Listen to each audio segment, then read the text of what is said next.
गांव का नाम था सोनवाड़ी। दिन में बिल्कुल आम गांव, खेत, हैंडपंप, बच्चे, मंदिर की घंटी। लेकिन यहाँ एक बात अजीब थी।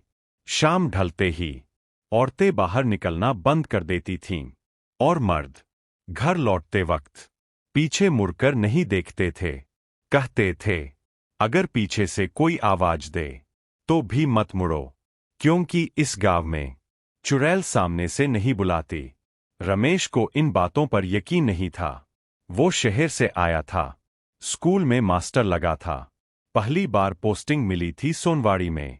पहली रात उसे नींद नहीं आई, क्योंकि आधी रात के बाद किसी के चलने की आवाज आने लगी, नंगे पैरों की, धीमी, घसीटती हुई। खिड़की से देखा, रास्ता खाली था, लेकिन आवाज खिड़की के नीचे ही थी।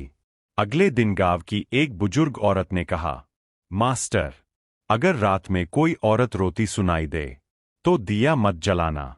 रमेश ने पूछा, क्यों? औरत ने कहा, रोती नहीं है वो, आवाज बना रही है।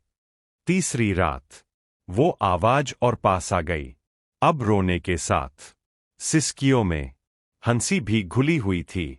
और सबसे अजीब बात, आवाज बिल्कुल रमेश की मां जैसी लग रही थी। उसका हाथ अपने आप लालटेन की तरफ बढ़ा।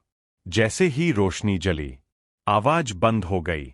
लेकिन खिड़की के बाहर एक औरत खड़ी थी।